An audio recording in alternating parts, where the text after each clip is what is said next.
Boker Tov, toujours dans la Haftara de Parashat Zachor, le roi Shaoul s'adresse au Kéni et il lui dit Va'ata asita chesed im kol bnei Israël. Et toi, tu fis preuve de bonté vis-à-vis de tous les enfants d'Israël, ba'alotam mimitzraïm, lorsqu'ils montèrent de l'Égypte.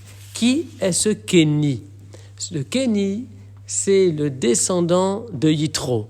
Et donc, Shaoul lui dit, tu sais, nous n'avons pas oublié le chesed, la bonté dont tu fis preuve vis-à-vis de nos ancêtres. Alors, bien sûr, Kéni, ce n'est pas Yitro, c'est le descendant de Yitro. De nombreuses générations séparent les deux hommes. Néanmoins, Shaoul considère que c'est Kéni lui-même qui a fait preuve de bonté vis-à-vis des enfants d'Israël, puisqu'il lui dit « Va'ada sita chesed ».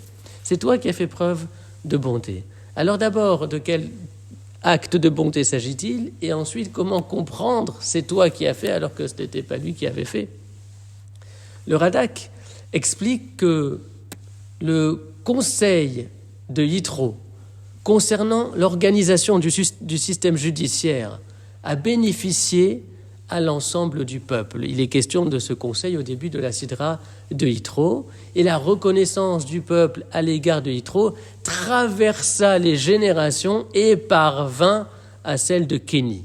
Et puis, le Radak ajoute encore que Yitro avait offert son pain à Moshe quand celui-ci en avait besoin, comme la Torah le raconte dans la Sidra de Shemot. Or, quiconque accomplit un acte de bonté vis-à-vis d'un guide du peuple, il est considéré comme ayant réalisé du bien en faveur du peuple lui-même, puisque le peuple va pouvoir bénéficier de la conduite du maître. Donc, lorsqu'on fait preuve de bonté vis-à-vis du maître, on fait preuve par là même de bonté vis-à-vis de toute la collectivité qu'il dirige.